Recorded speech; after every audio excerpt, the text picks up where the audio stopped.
marries Oenomaus' girl. She gave birth to Atreus, whose children are Menelaus and Agamemnon. From him, I, Iphigenia, was born, the child of the daughter of Tyndareus. Near the whirlpools of Euripides, often twist, churning the dark sea with constant winds, my father sacrificed me, also he did, for Helen's sake, to Artemis in the famous bay of Aulis, where Agamemnon readied for war the 1,000 ships to lead the Greeks to fight, wishing to seize the prize of Troy in victory, to avenge Helen's outrage to marriage, and to support Menelaus. He could not sail. He did not get the winds he needed. He decided to try sacrifices. Calchas said, "O Agamemnon, commander of the Greek army, you will not unmoor your ships from the earth until your girl Iphigenia is seized and slaughtered for Artemis. For the fairest brought into the world that year, you vowed to sacrifice to the light-bringing goddess. Your wife Clytemnestra brought forth a child at home. He meant that I was the fairest. You must sacrifice her." And by the cunning of Odysseus, they took me from my mother to be married to Achilles. When I arrived at Aulis, my wretched body was seized and raised over the fires, then slain by the sword. But Artemis rescued me, leaving the Achaeans a deer in my place, sending me through the bright, clear air to settle here among the Taurians, where the barbarian lord of barbarians, Thoas, rules. He was called this because of his swift-footed grace. He runs with the speed of wings. She placed me here, at the temple, to be a priestess. Following the custom that the goddess Artemis delights in, I begin the feast, whose name alone is virtuous. I keep silent about the rest, for fear of the goddess. Others perform the sacrifice. This fresh night comes bearing a new vision.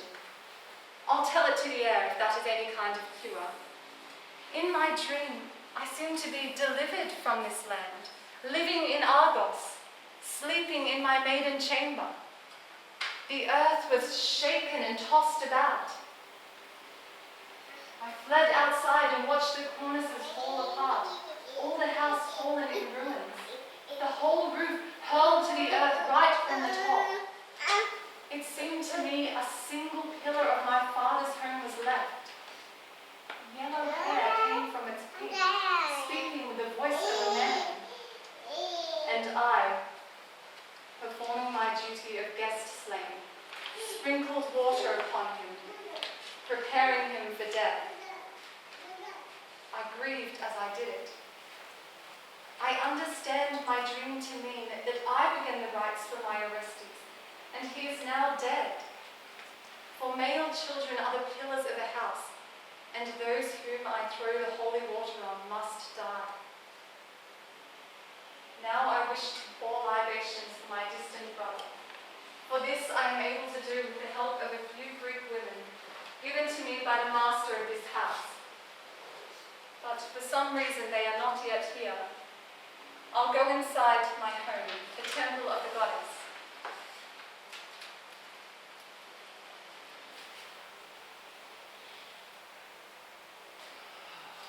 Look carefully. Make sure no man is on the track.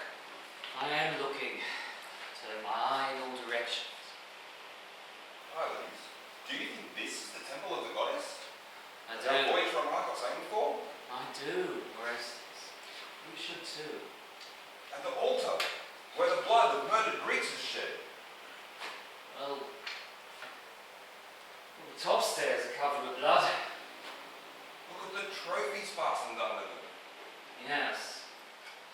relics of dead foreigners. We must cast our eyes around as well. Apollo! What is this net in which your prophecy has trapped me? Since I avenged my father's blood by killing my own mother,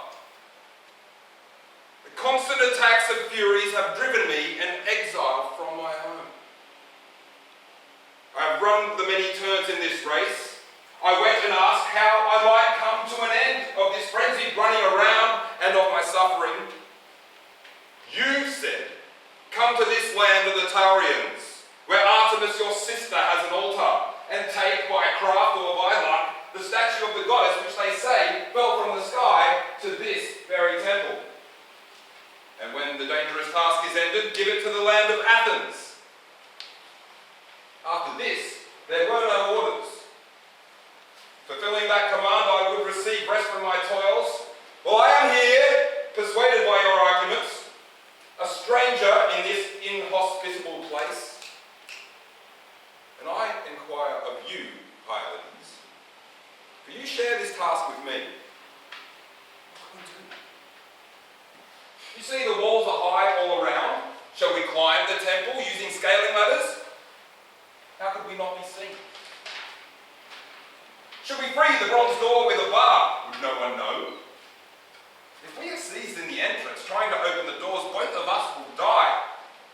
But before we die, let's run back to the boat, the one that brought us here. It is not our way to run, and not to be tolerated.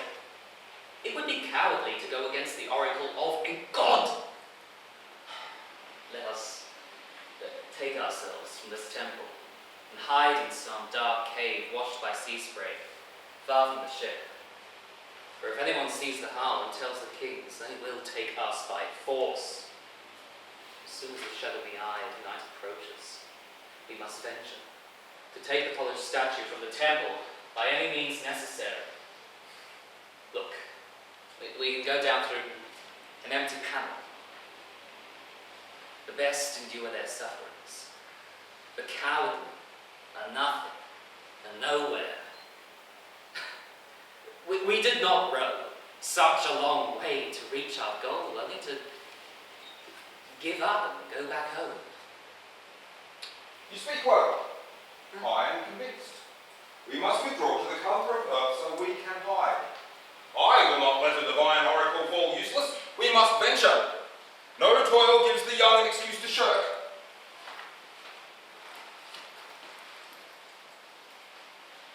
Speak no evil, all you who dwell near the clashing rocks of the hostile sea. Artemis, dictator of the mountains, I come to your court with lavish pillars and cornices decked in gold on my sanctified maiden feet. A slave I was sent to keep your keys from the tower of Hellas, famed for horses and the walls of the halls abounding in trees. Leaving Europe and the halls of my father's house, here I am. What is new? What troubles have you? Why have you brought me into the temple, O child of the man, famous for bringing 1,000 ships to the walls of Troy? Young women, I am oppressed by painful lamentation and lyreless, unmusical music, howls of grief. Disaster has come to me. Disaster. I grieve for my brother. Such a dream I saw during the night whose darkness just passed. I am lost, lost. The home of my father is no more. My family is gone. The sufferings of Argos. Oh God, God, you stripped me of my only brother, dispatched him to Hades. For him I will send this drink, this mixing vessel to water the surface of the earth. Milk of mountain calves, wine of Bacchus, honey of yellow bees. All these are comforts for the dead. Hand me that gold vessel. Libation for the god of death. O child of Agamemnon under the earth, I send you these libations as one who is dead.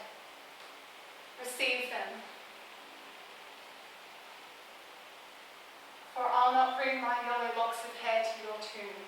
I'll bring no tears. I am far away from your fatherland and mine, where I am thought to have suffered and been slain. Mistress, I sing the response to your lament, and these strange barbarian cries, chanting to serve the dead, to Hades, the opposite of pagans. Oh no, the house of Atria is gone, the light and sceptre of your ancestral home. From the blessed kings of Argos, this took its beginning. Trouble shoots out of trouble. In whirling winged horses, Helios changed his station and turned his face away. Under the roof of the golden lamp, murder followed murder, grief followed grief. From those who were killed before, a new punishment breaks out in the house of Tantalos, and a demon hostess hastens to do the unthinkable to you. From the beginning, my life was ill-fated. From my mother's womb, and from that night when I was born. From the start, the divine fates present at my birth have raised me in harshness. I was first born in the chamber of Leda's suffering daughter, victim of a father's outrage, brought into this world and nourished to be joyless sacrifice for his vow. In a horse-drawn carriage, I went upon the sands of Aulis, an ill-wedded bride, to the son of Nereus's daughter, Achilles. Oh, and now a guest of the inhospitable sea. I dwell in a house where I starve. No marriage, no children, no city, no loved ones. I, the girl wooed by the whole of Greece. I do not sing to Hera at Argos, nor do I on a singing loom work the cone to create in many colours likenesses of Athena and the Titans. Instead, blood sprinkled and unfit for music, I work bloody suffering on strangers at the altars. They cry out in piteous voices and throw out piteous tears. And yet now, I forget them. I weep for my brother, dead in Argos, whom I left still a babe at the breast, still young, still a child in his mother's hands on her breast, the sceptre-bearing heir to Argos, Orestes. But look, a cowherd from the sea's headland has come to tell you some news. Child of Agamemnon and Clytemnestra, listen to the news I tell you. What is it you would say and frighten all herewith? 2 young men have come to this land, fleeing by ship the dark clashing rocks, welcome victims to be sacrificed to the goddess Artemis. You cannot come too readily and prepare the water and the offerings. From what country? Which land do they appear to be from? Greeks, I know not beyond that. You did not hear a name for either of the strangers. One called the other Pylades. Did the other stranger have any name? No one knows. It wasn't spoken. How did you see them, come upon them, and catch them? At the edge of the inhospitable sea. Why would a cowherd commune with the sea? We went to wash our cows in the salty sea. Then go back to telling me how they came to your grasp. How? That's what I want to know.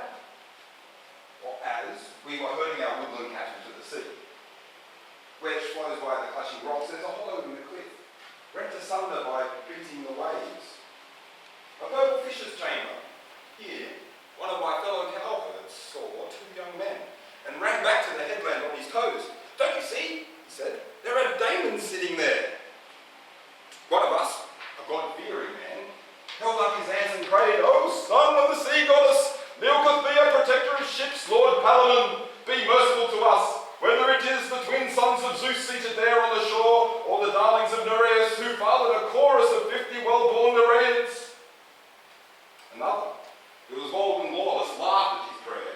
He said it was wrecked sailors sitting in the cave for fear of our custom, having heard how we sacrifice foreigners round here. He seemed to most of us persuasive. We decided to hunt the victims for the goddess as is customary. One of the strangers left the cave. As he stood, he shook up and down, groaning, his arms flaking to the tips, frantic, feverish, he shouted, "Pylades! Don't you see this woman? She dragged a baby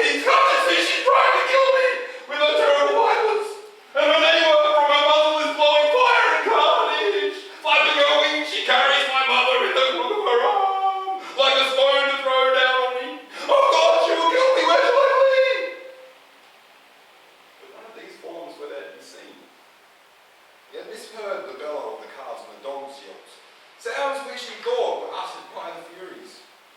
We came close together, silently crouching, expecting him to die. Yet he drew his sword to hand and rushed on like a lion to the calves, thrusting his eye into their ribs and bellies, believing he was fighting off Furies. The sea bloomed with bloody foam. Every one of us, seeing our cattle fall destroyed, armed ourselves and blew on conches to bring others from nearby. Because against thriving young foreigners, cowboys seem poor fighters. Soon we were all together. The stranger fell, throwing off the onslaught of madness, dripping foam from his beard. When we beheld him so conveniently fallen, all the men got to work, throwing and striking. The other foreigner wiped the foam from his body and protected him, hanging a finely woven cloth about him, warding off the wounds coming his way, helping him with kind service. The stranger then, coming to his senses, rose up from the fall. He recognized the brutal wave pressed him towards him, and the disaster surged toward them both. He groaned. We continued to pelt them with rocks. Pressing forward from many places when we heard his terrible shout, "My laddies, we are going to die! Let's see that we die in the noblest way. Follow me and draw your sword!" When we saw them brandishing swords, we all fled, filling the valley. But as some ran back, others ran forward, beating them. And as they fought off these, now those who had fled were striking them with stones. Yet it was incredible. The countless hands were throwing, yet no one actually hit the victims of the goddess.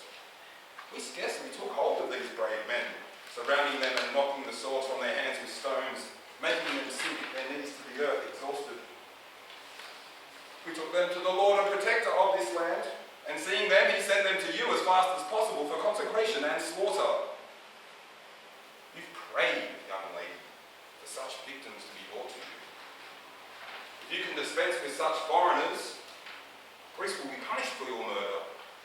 Justice served for the butchery and Olus. What a wonderful story you have told of this madman who came from Greece across the hostile sea. Very well. You go and bring the foreigners. Then we will take care of the rituals. A suffering heart.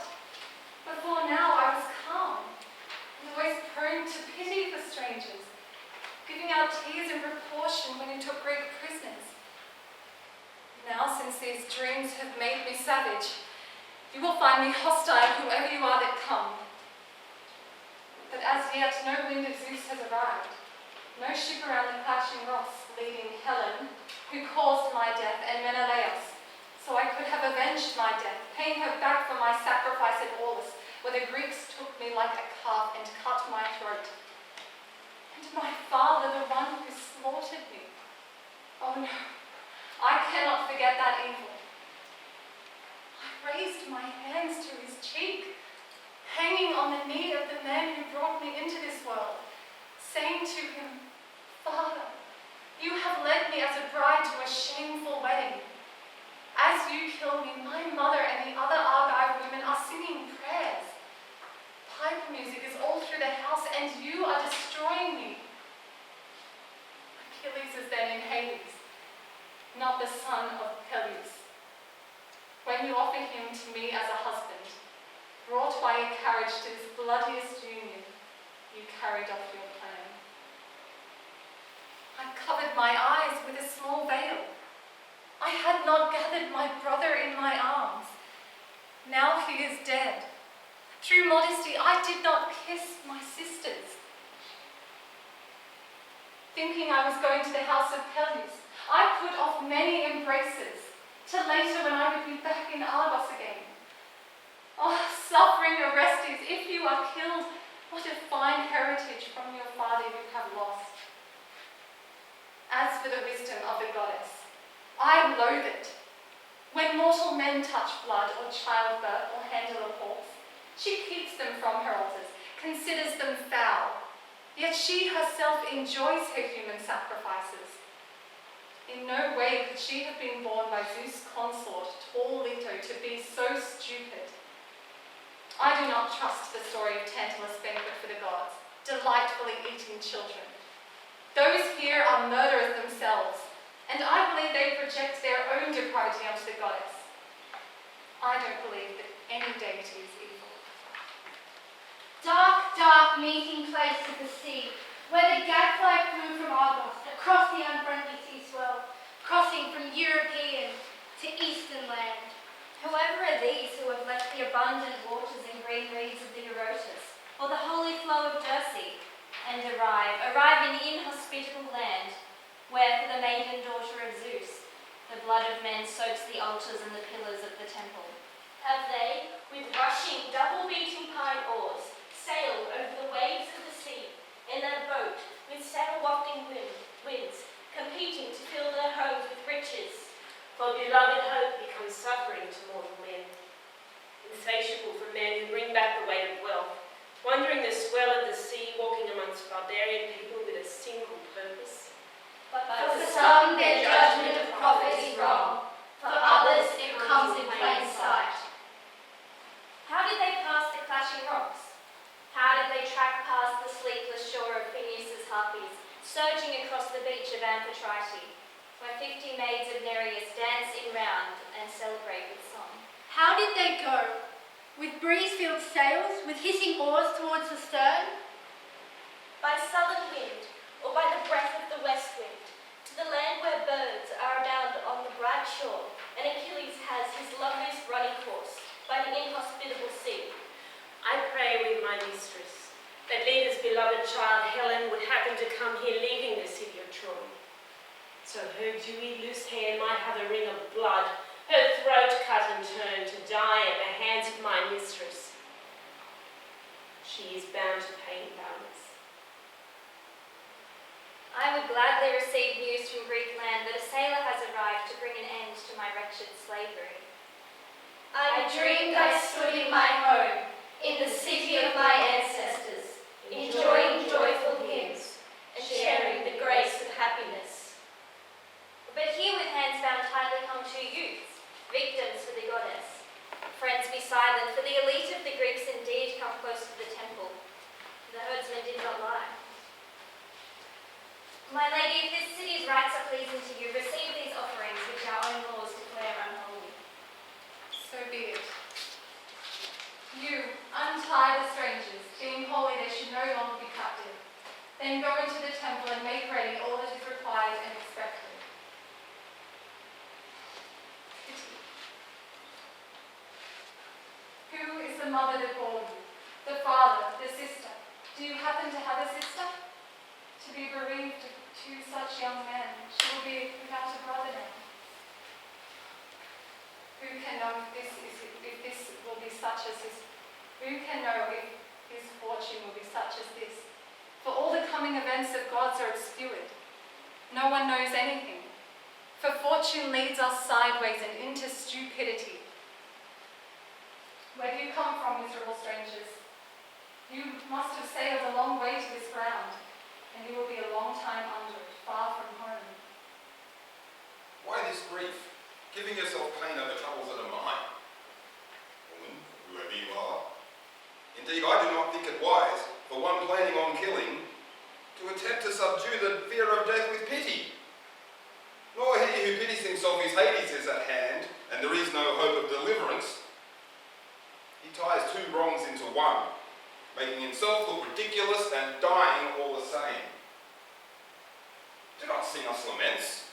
We know the sacrifices here, and we understand them. Which of the two of you is called Pylades? I want to know this first. Him, if you are pleased to learn it. Of which town in Greece was he born a citizen? What is the point of finding this out, woman? Are you brothers from the same mother? Brothers in friendship, we are not siblings. What name did your father give you? I should rightly be called unlucky. That wasn't my question. Leave that to fate. If we die nameless, we die unmocked. Why do you refuse this? Do you think so much of yourself? You'll be sacrificing my body, not my name. You will not tell me which is your city. I see no gain in your questions since I'm going to die. What is to stop you from granting it this as a favour? I can boast that I come from the famous city of Argos. By the gods, do you speak the truth, stranger? Did you come from there? Yes, from Mycenae, which once was blessed. If you did come from Argos, your coming has been longed for. Not by me, but if so for you, that's your affair. Are you some kind of fugitive?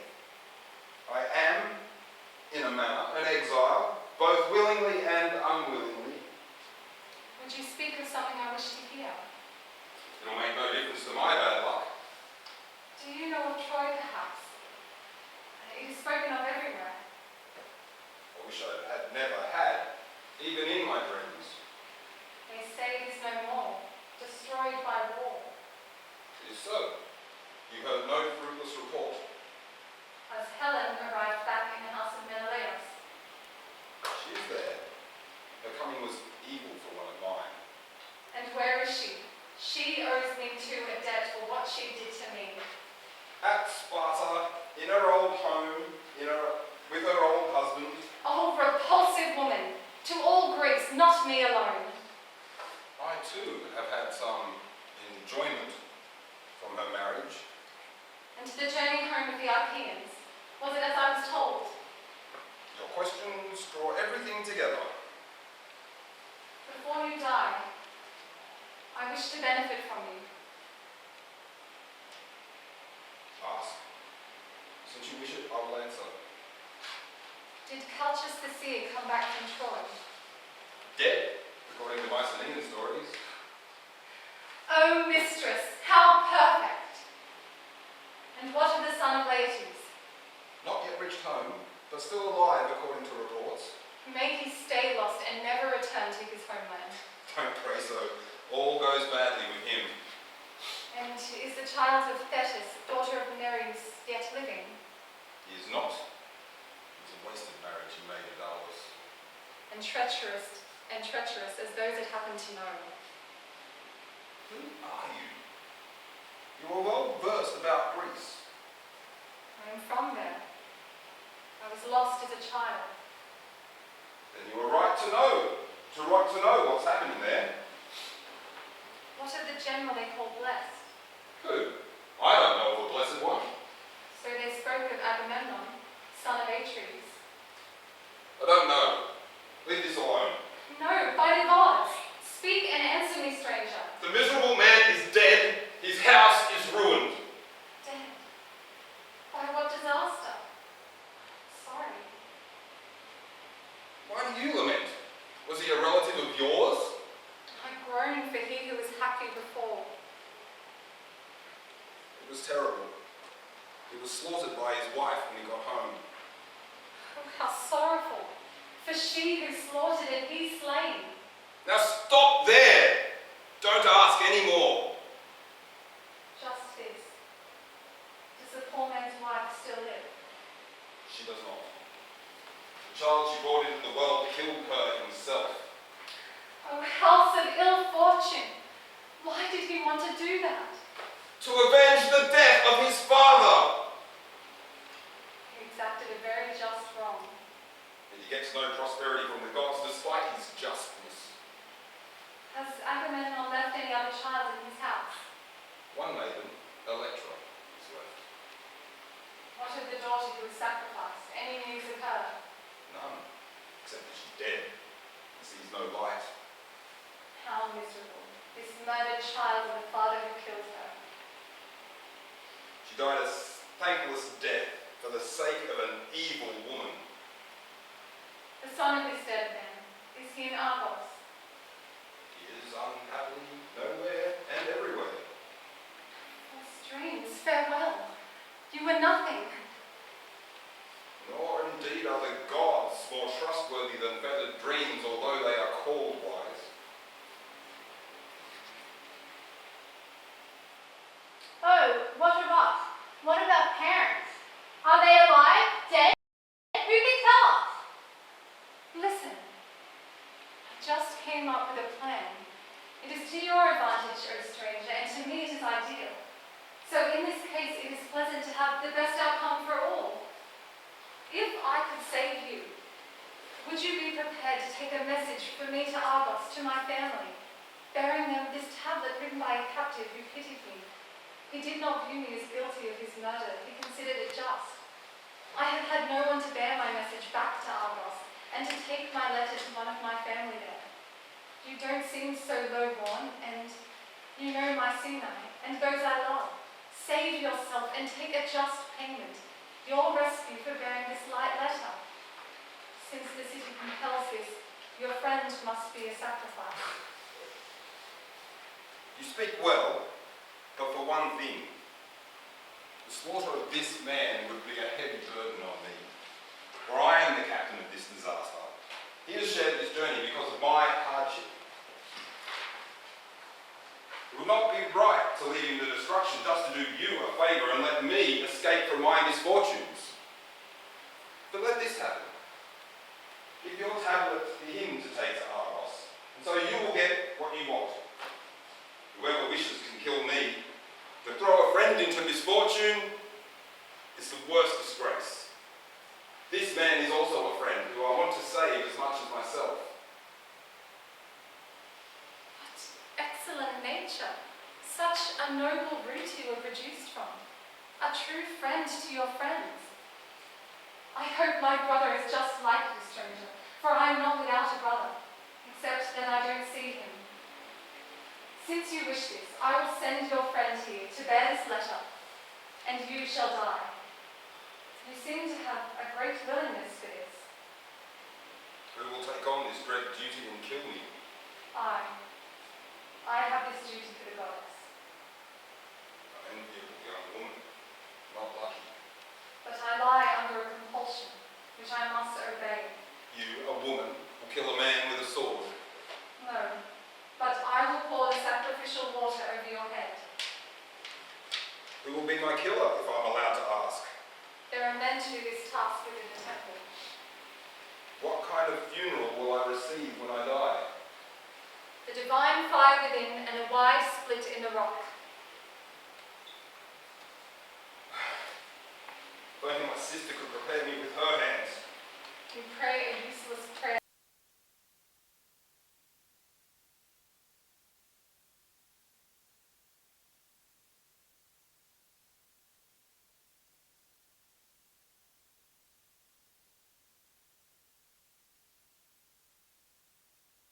Nectar of the busy mountain bees on your pyre. I'll go and get the letter from the temple of the goddess. However, so you won't resent me, watch them, servants, without bonds. Perhaps it is unexpected what I am sending to the one I love most in Argos, and perhaps the letter telling him that one whom they thought dead is alive will bring unbelievable joy. I weep for you who will be sprinkled with blood and mingled with holy water. This is not to cry over, but rejoice, strangers. You, young men, we respect your lucky opportunity to return to your homeland. It is unwanted for a friend when his friend is dying. Oh, terrible party, you will be destroyed utterly. Alas, which of you is worse? I don't know who to cry for first, for you or for you.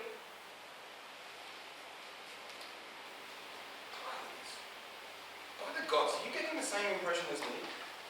I don't know. You ask, I'll speak and answer. Who is this young woman? What bring her questions to us, world? On the suffering in Troy and the Achaeans' return?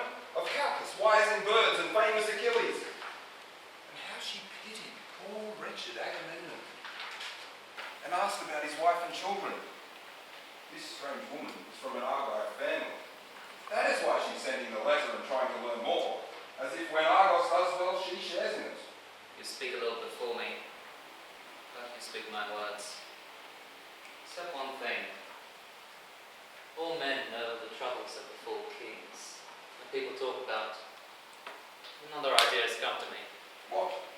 You'll learn more if you share it with me. It's shameful for you to die while I see light. I share the void with you.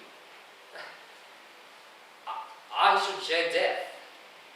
I will get a name for cowardness and dishonor in Argos, the valley of Focus. Mom always believes the worst. People think I've brought myself back safely by betraying you. Or if I murdered you, with your house already collapsing, contriving the fate to grasp the kingdom by marrying your sister and your heir. I grow fearful and ashamed, and there is no way I will not breathe my last along with you, be slaughtered, my body burned with yours. I am your friend. I fear blame. Don't speak this way. These troubles are mine. When I have a single trouble, I will not make it double to bear. What you call shameful and wretched will happen to me if I cause death to you, who shared in my misfortunes. For my part, it is no bad thing, suffering what I do from the gods to lose my life. You are blessed. You have a home, pure and not diseased. Mine is godless and unlucky. If you are saved, you can get children from my sister, who I gave you as a wife. My name would continue, and the house of my father would not end childless. But go and live and be in the house of my father. And when you get to Greece and horse-rearing Argos, I ask you to swear this with your right hand. Heap together a tomb, and lay on it a memorial stone, and let my sister offer her tears and hair at the funeral. Tell them how I perished, and that an Argive woman pitied me at the altar before and purified me at the altar before my sacrifice, and never betray my sister when you see the house empty of men. Farewell. I found you the best of friends. You were my fellow hunter and were raised with me, and you have helped me to bear my many troubles. The prophet god Apollo lied to me. He tricked me to send me here, far from Greece as possible, out of shame for his own former prophecies. I gave all that was mine to him and was persuaded by his words. I killed my mother, and in her turn, I am destroyed. Your funeral rites will be so, and I will never betray your sister's dead. Sorrow, since I will hold you dearer dead than alive. But the oracle of the god has not yet proved false. Now your slaughter is close at hand. Great adversity can bring great changes. When fated, they can indeed.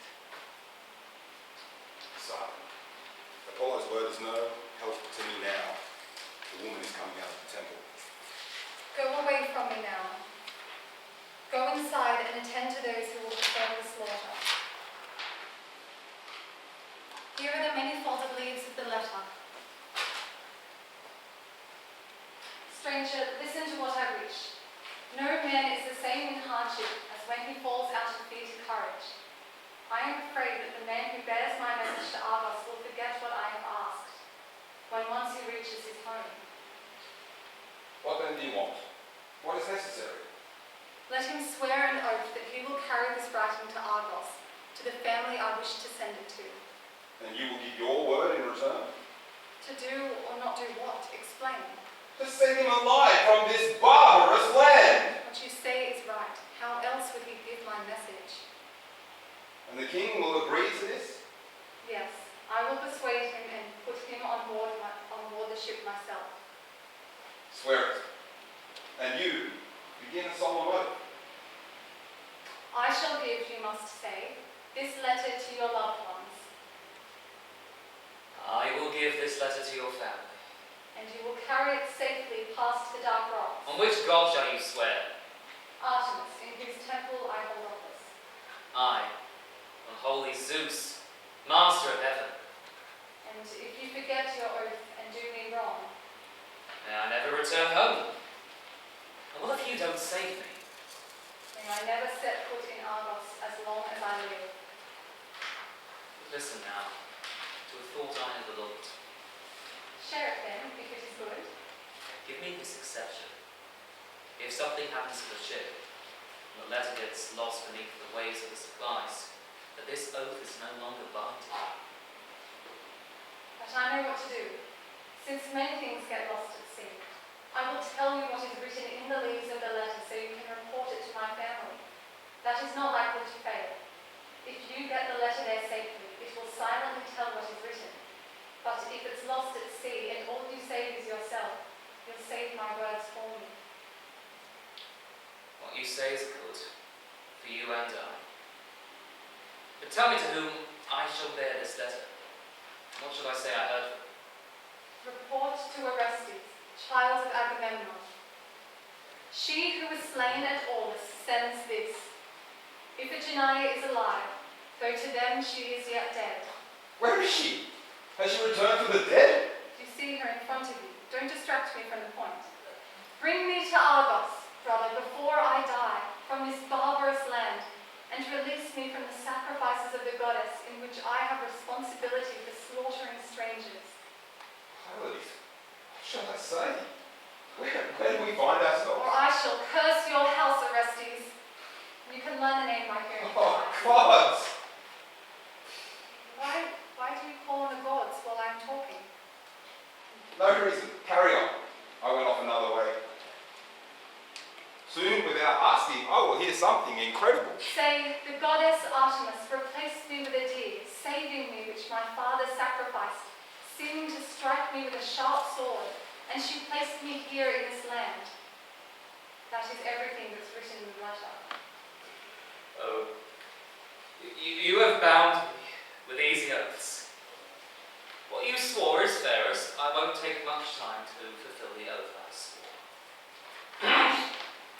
Look, I bear to you a letter, and I give it to you, Orestes, from your sister, here. And I accept it, but I put aside the leaf of the letter and grasp this joy instead. Oh, my sister, I am shocked. All the same, I throw my disbelieving arms around you. I have heard such marvelous news. Stranger, you corrupt a servant of the goddess, throwing your hands around her untouched clothes. My own sister, child born from my father. Agamemnon, don't turn from me.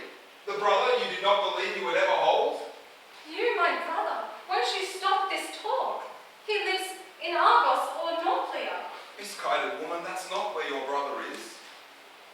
But you were born from Tyndareus' daughter? And I came from the grandson of Pelops. What are you saying? Do you have any proof for me? I have. Ask something about the house of our father. Shouldn't you speak and I learn? Then I will speak. What I first heard from Electra. You know Atreus and Thyestes began a quarrel. I have heard the quarrel was over a golden lamb. You wove these events into a fine tapestry. Dearest, you were coming near my memories. You also wove a likeness of the journey of the sun. I wove that too on a fine cloth. And the bath our mother gave you at Aulis. I remember, for my marriage was not so good as to make me forget. And what about the locks of hair you sent my mother? They were to be buried in my memory instead of my body. And now I can tell you proofs that I saw myself. The spear of Pelops, in the house of our father, brandished by him when he procured the hand of the girl from Pisa, Hippodamia, by killing Oenomaus, is hidden in your maiden apartments. Dearest one, no more. You are my dearest. I hold you, Orestes, long lost from Argos, the land of your ancestors. Oh, dear one.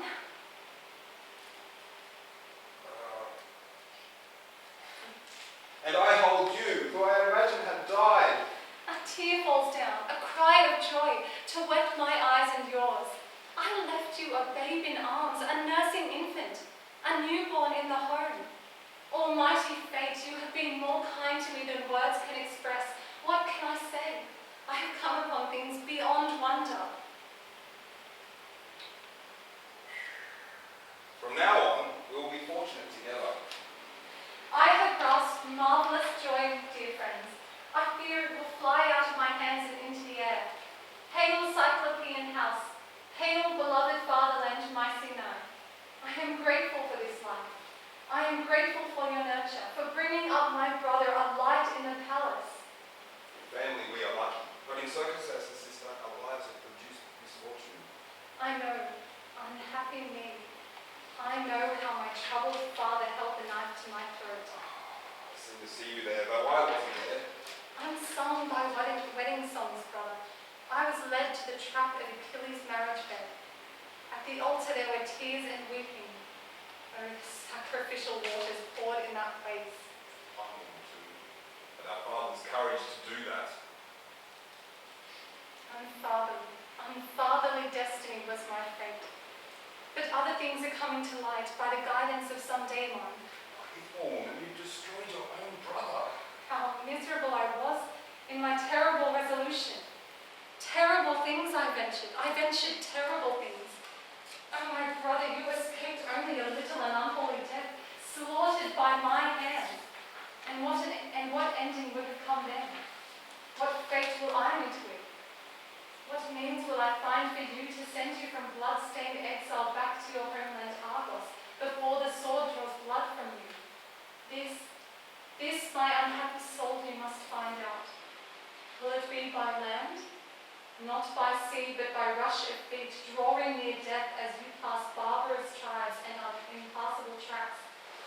Long is the flight of ships through the narrow passage of dark rocks. I am suffering. Which god, mortal man, or unexpected event will arrive to pass through the impassable and bring about release for these two descendants of Atreus? These things are wonderful and beyond speaking of. I have seen them for myself and not heard from a messenger. When dear ones come to look on loved ones, Orestes, it is reasonable to embrace each other. Now you must stop grieving and come to the main issue. How shall we seize the glorious light of deliverance and get away from this barbarous place? Well spoken. I think fate cares as much about this as we do. When one is eager, it's more likely the gods will show their strength. You will not keep me nor distract me from this theme. I will learn first of what became of Electra. Is she alive? This is dear to me. She's married to this man here, and has a blessed life. From which country is he? Whose child is he? His father is called Strophius of Phocis, His mother is daughter of Atreus, and he is family to me. our first cousin, my only true friend. He was not born when our father slayed me. Oh, Strophius was childless for a long time. Greetings, husband of my sister. My saviour, not just my relative. But how did you bear those dreadful acts against our mother? We should be silent on this. I was giving my father his due. But for what reason did she kill our father? Drop the subject of mother! It's not right for you to hear it. I will be silent. Is Argos loyal to you? Menelaus is ruler there. We are fugitives from our homeland. Our uncle does not abuse our family house? No, Euripides drove me out. I understand. They chased you out because of mother. They thrust their blood-stained bit into my mouth. Was this the madness reported on our shore? That was not the first time my struggles were seen. Then why did you travel to this land? I came as I was ordered by Apollo's decree. To do what? Can you tell me? Or is it forbidden to say? I will tell you. This was the start of my toils. After I had to act against my mother, which I will be silent on, the pursuit of the Furies drove me to be a fugitive. Then I went on foot to Athens. I was ordered to go on foot to Athens by Apollo to offer justice to the goddesses who shall not be named. But Zeus set up a holy court there for Ares who had tainted hands. When I arrived there, no one was willing to receive me as a friend, since I was hated by the gods. Those with a sense of shame fed me as a guest at a table on my own, though still under the same roof. They kept me silent and unspoken to so that I could be a part of the feasting and drinking, but apart from them. Each filled his own jug with an equal measure of wine and had his enjoyment. As a guest, I did not think it right to protest. I sat in silence, seeming not to notice, sighing deeply because I was my mother's murderer. I hear now the Athenians have created a rite of passage for my misfortune, and the custom remains that they honour the special jug for that rite. But when I came to the hill of Ares, I stood trial, taking one stand for myself, the senior fury taking the other. We heard each other's arguments on my mother's murder. Apollo saved me with his evidence, and the equal votes were reckoned to me by Athena's hand. I was the victor of this murderous ordeal. Those furies who were persuaded to accept the verdict settled them, and had a sanctuary set aside for them. Those furies not persuaded by the trial drove me, and I ran, wandering endlessly until I came back to Apollo's sacred land and lay stretched out in the innermost sanctum, starved of food. I swore I would bring an end to my own life and die there if Apollo would not save me, he who had ruined me. Then, uttering prophetic sounds from the golden tripod, Apollo sent me here, to take the sky-fallen statue and set it back in the land of Athens. So help me get the deliverance that he determined for me. If we can get hold of the image of the goddess, my madness will hold off, and I will take you on my well-manned ship back to Mycenae. Dear one, sister, save the house of our father, save me, or all else is destroyed. For me and the house of Pelos, unless we can take the heaven-sent image of the goddess. Some dreadful anger of the gods has boiled up against the seed of Tantalus, and it leads through misery. Since before you arrived, I have been eager to go back to Argos and see you, brother. I want what you want, to remove you from your suffering and re-establish our ailing house. I have no anger at the man who killed me. Then I could free my hand from sacrificing you and save our house. Still, I fear how we can escape the notice of the goddess and the king. When they find the base of the stone statue empty, how shall I not die? What should I say to them? But if this should come about, and we can do it, if you can carry off the statue and take me aboard your ship, my risk will then become worthwhile. If I am kept from this, I am undone. Though you may still get what you want in return home, I will not retreat, not even if I have to die saving you. For when a man dies, his house belongs to him. A woman's not significant. I will not become your killer as well as my mother's. Her blood is enough. I want us to be partners. I want to share your fate in living or in death. I will bring you home if I can get there myself. Otherwise, I will stay here with you and die here. But listen to this thought. If it were so offensive to Artemis, why would Apollo direct you to carry off the statue of the goddess to the city of Athens and look upon your face? When I put it all together, I am hopeful we shall reach home. How can we contrive that we don't die and we get what we want? For our return is perilous, even though we want it. Would we be able to kill the king? It's a terrible thought. For newcomers to murder their host. But if it could save you and me, it should be risked. I could not, though I do approve your willingness, What if you secretly hid me in the temple? so that by using darkness we could get away safely. The night belongs to thieves. Daylight would show the truth. There are guards inside the temple. You won't escape their notice. We're ruined. How can we escape? I think I may have a fresh stratagem. What kind? Share your idea so I can learn it. I will use your troubles cleverly. Yes, women are good at finding schemes. I will say that you're a mother killer who's come from Argos. Use my misfortunes, if you can gain from them. Then I will say it's wrong to sacrifice you to the goddess. What reason will you have? I have a suspicion. You are unclean, and I can only sacrifice what's pure. How does this guarantee the capture of the statue? I will say I want to purify it in the sea. The statue we sailed here for is still left in the temple. I will say you've touched it and it must be cleansed. Where will you go? Where is the sea-washed bay? To where your ship is moored with flaxen rope. Will you bring it in your hands or will another? I will. I alone may handle it. What role will Pylades take in this scheme? I will say his hands are as tainted as yours are. Will you do this in secret from the king or with his knowing it? I will persuade him with my words. I could not hide it from him. You must take care the rest goes well. And our ship's strong oars await you. One thing is left. These women must cover our plan. Entreat them and find a persuasive argument. Women are able to gain sympathy. The rest will probably go well. Oh, dearest women, I look to you. It falls in your hands, either that I have success or fail and lose my homeland, my dear brother and my dear sister. Let this be the first of my pleas. We are women. We are kind to one another, strongest when we preserve our common welfare. Be silent for us, and help us flee.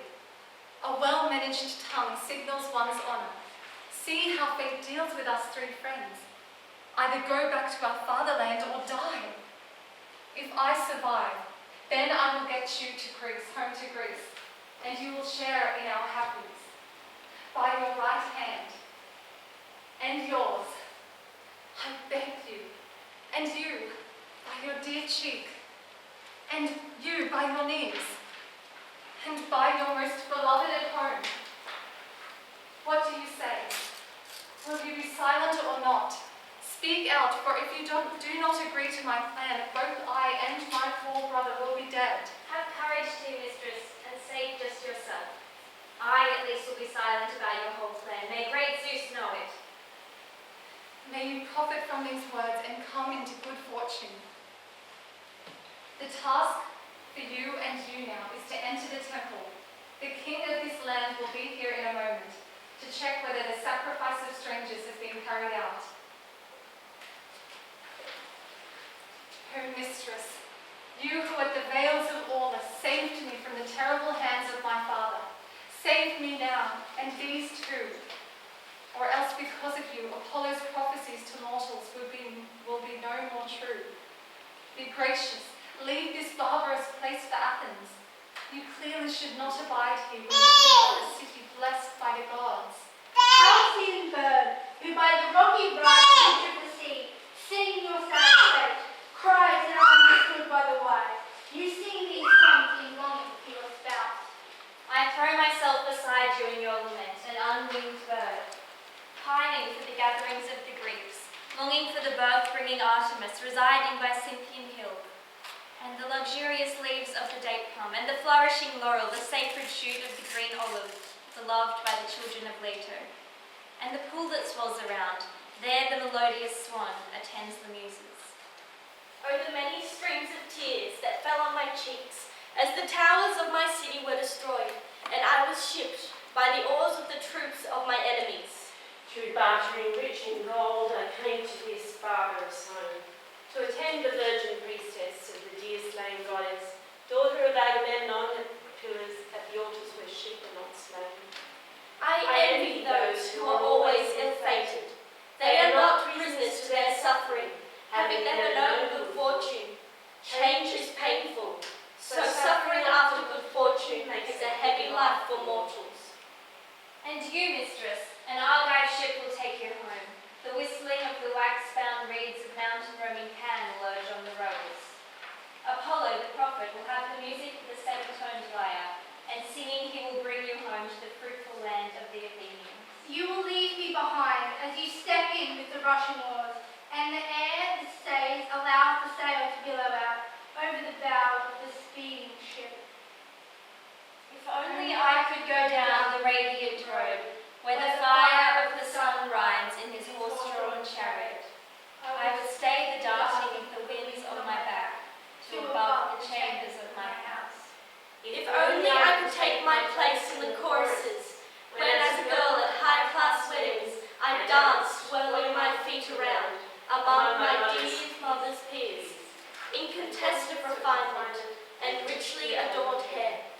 Urging myself on, I threw about myself many-coloured robes and strands of hair, and shaded my cheeks. Where is the Greek woman who keeps the gates of the temple? Has she consecrated the strangers? Here she is, my king. She will explain it all.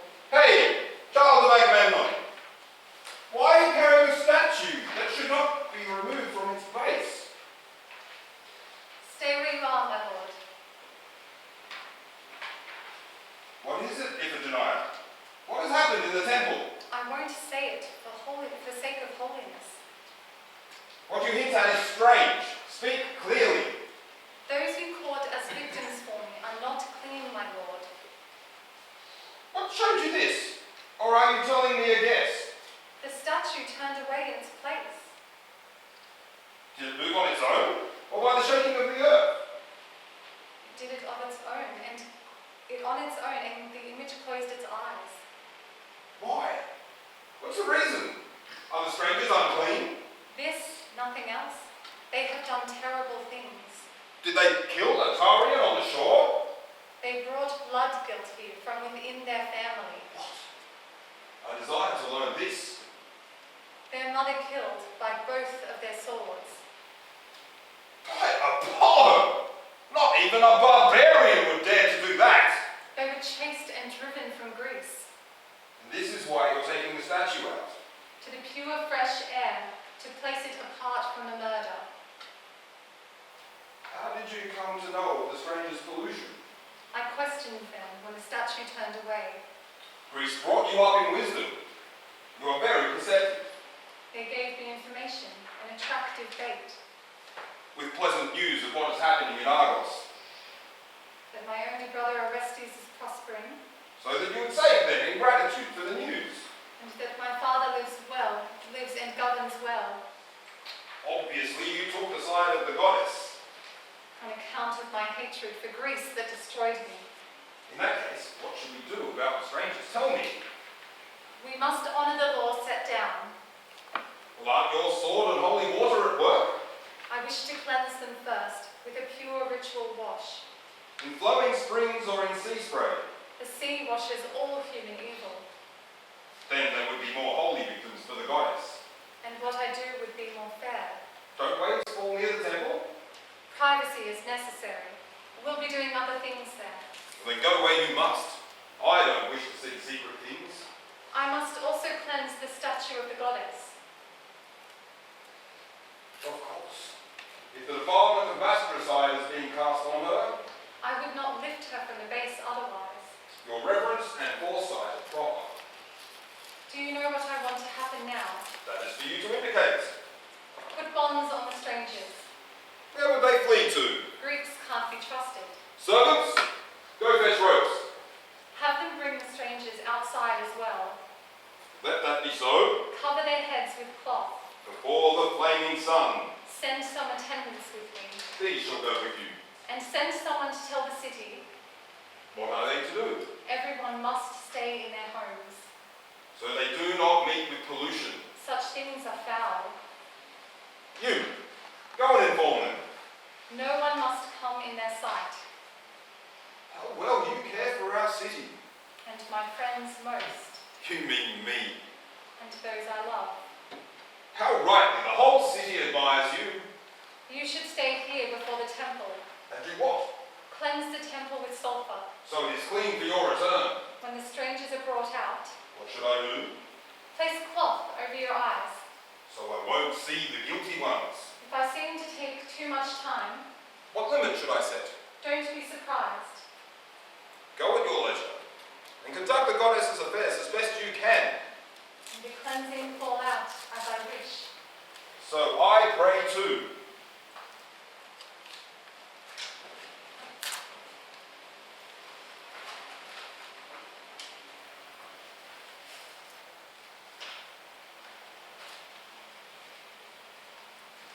Now I see the strangers stepping out of the temple, and adornments of the goddess, and newborn lambs.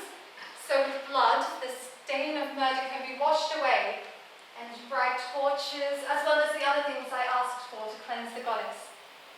I speak now to my fellow citizens. To avoid the stranger's defilement, any gatekeeper for the temple, who is keeping their hands clean for the gods, those approaching marriage or weighed down by pregnancy, run away. Keep away from here. Do not let this foulness fall on you. O maiden mistress, born of Zeus and Leto, if I wash this murder from your hands and we can make the necessary sacrifice, your home will be pure and we will be fortunate. The rest I do not speak of, but I signal it to the gods who know more, and to you, goddess.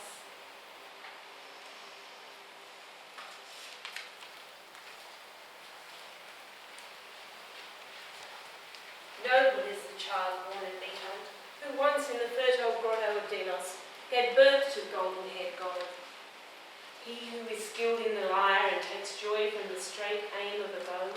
She who took her son away from that outcrop in the sea, leaving the famous place of their birth to the mother of gushing waters, Parnassus's crown, for which Dionysus inspires with frenzy. Here a dark-eyed serpent with a many-coloured back possessed the shady grove of many laurel leaves. A gigantic monster of the earth haunted the oracle. Still a babe, still beloved, leaping from the crook of your mother's arm, you slew it, O Apollo, and mounted the sacred place of the oracle. There you sit on the gold tripod, on your rightful throne, dealing out to mortals prophecies set down by gods, from inside the sanctuary, possessing the hall next to the streams of Castalia at the centre of the earth. Then he activated Themis, child of Gaia, from her sacred oracle. Each night the earth would give birth to phantoms. To many mortals they told what came first, then what came next, what was intended to be. As they lay in slumber on the floor, Gaia stole the possession of the prophet from Apollo in spite, on behalf of her daughter. The swift-footed Lord hastened to Olympus and laced his childish hand around the throne of Zeus to beg for his Iphigenia to be removed from under the wrap of the goddess. Zeus laughed so hard that his son came so quickly, wishing to have the rich golden offerings. He shook his head to cease the nightly utterances. He took away the truthfulness of the nightly apparitions to mortals. He restored Apollo to his rewards and confidence in his prophetic songs to mortals, crowding around his throne. You temple keepers and mountain watchers, whereas those lord of this land, open these heavy hinged doors and summon out the king. What is it, if I may speak unbidden? They have run off, those two young men. They escaped by plan of Agamemnon's daughter from this land, and they have taken the statue of the goddess to a Greek ship. Incredible. But the lord of this land whom you wish to see has hurried away from the temple. Where to? He must know what's happened. I don't know, but go, pursue him, and when you find him, you can deliver your news. See how women are not to be trusted? You are part of this business. You're raving. What do we have to do with the escape of strangers? Won't you rush to the palace of the king? Not until this door informs me that the king of our land is not here. Hey there! Release the latch! I'm speaking to you in the house! And tell your master I'm outside the temple with a load of fresh, bad news. Who is shouting outside the house of the goddess? Beating on the door and sending the sound inside! These women said falsely to drive me from the temple that you are away when you are here. What were they seeking or expecting to gain? I will tell you that later. You must first hear what's afoot. Iphigenia, the young woman who tended the altar at this temple, has left this land with the strangers, taking the honored statue of the goddess. Purification was a lie. What did you say? What windfall could you get? You will be amazed. It was to save Orestes. What? The son of Tyndareus' daughter? He was the man the goddess dedicated to the altar. Incredible. I'm lost for words. Do not turn your mind that way. Listen to me instead. When you have heard and considered this completely, then work out how to hunt up the foreigners. You're right. Tell me. The way they are fleeing is no short voyage. They won't escape my power. When we had gone to the beach, where Orestes had secretly moored his ship, we, whom you had sent with the strangers to keep a hold of them, were sent away to Nod, the daughter of Agamemnon. She could make the secret purifying fire, as she desired. She then took the strangers' bonds in her own hands and walked behind them, and that this was suspicious. But we, your servants, accepted it, my king. After a time, to make it seem to us though she was doing something, she cried out and sang a barbarian song like a magician, as if washing away the murder. When we had been sitting for quite a long time, it came to us that if the strangers broke free, we might kill her or run away home. But, fearing to see what we should not, we sat in silence.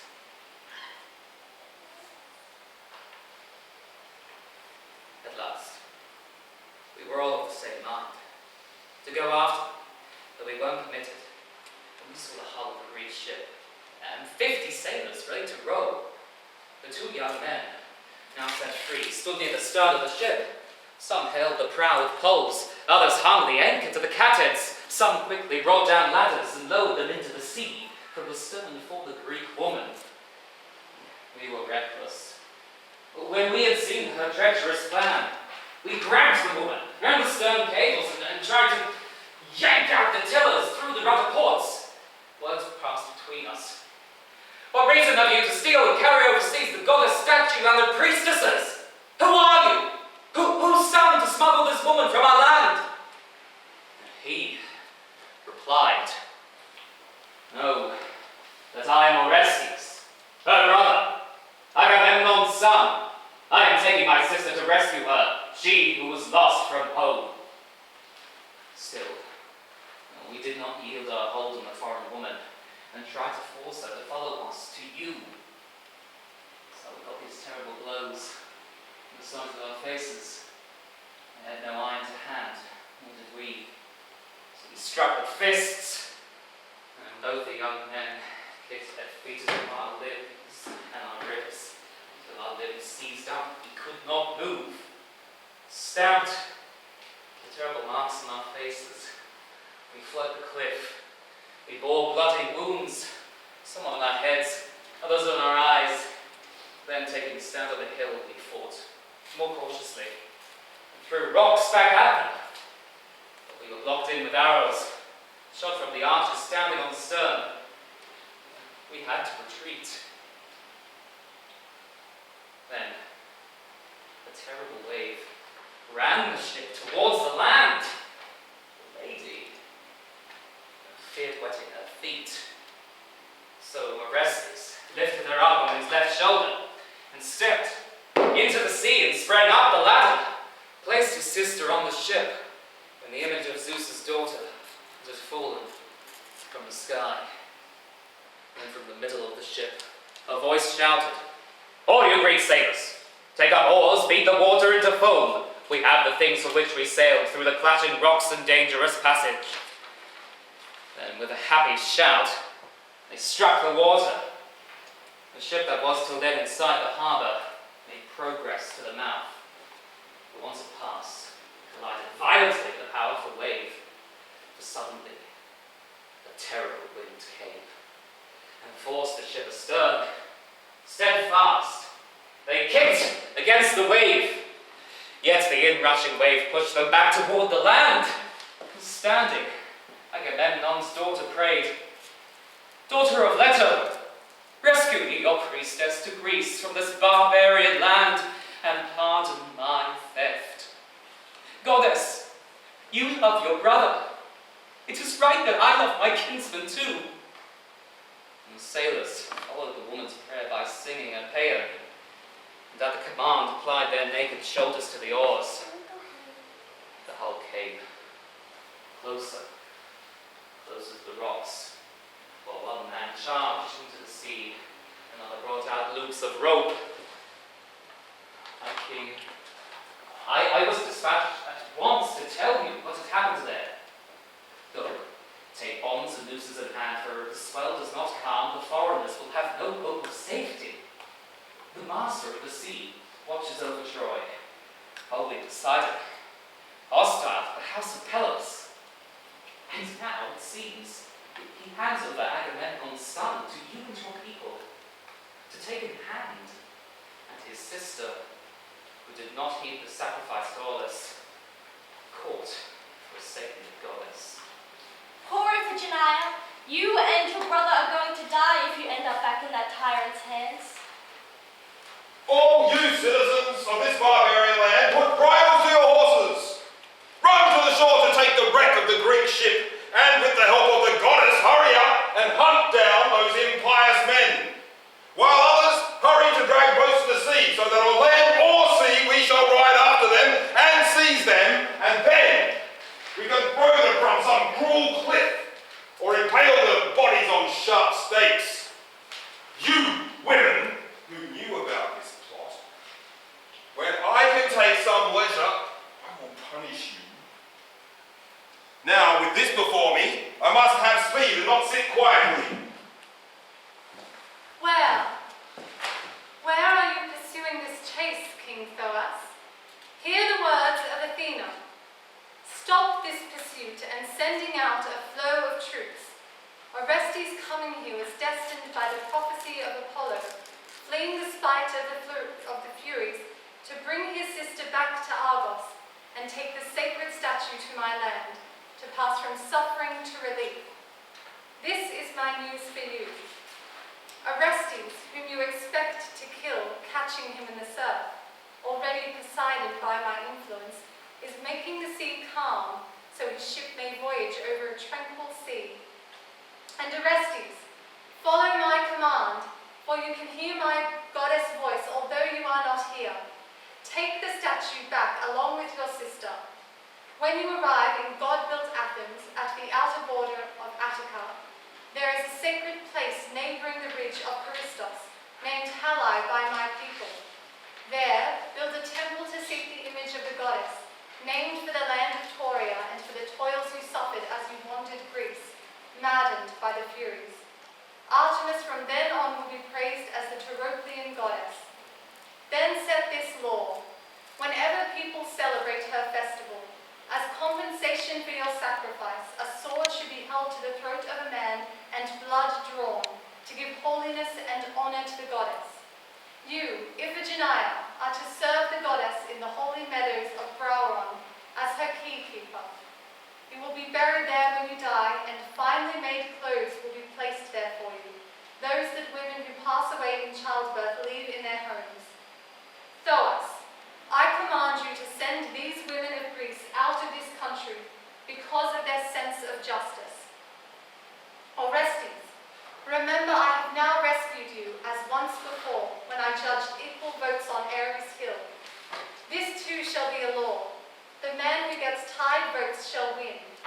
So carry your sister from this land, son of Agamemnon, and do not vent your fury, Thoas. O Lady Athena, he who disobeys the words of the gods when he hears them is not thinking straight. I'm not angry at Orestes if he is left carrying the statue of the goddess or his sister. What good is there in competing with the strength of the gods? Let them go to your land with the statue. May they seek it there with good fortune. I'll send these women to blessed Greece as your command dictates. I'll stop the spearmen whom I'm sending against the foreigners, and yours of my ships, since you wanted the goddess. I am content, for fate commands both you and the gods. Go, winds, and carry Agamemnon's son to Athens. I will go with them, and will keep the statue of my sister safe. Go, in good fortune, lucky to belong to those who are saved. Pallas Athena, holy among both gods and mortals, we will do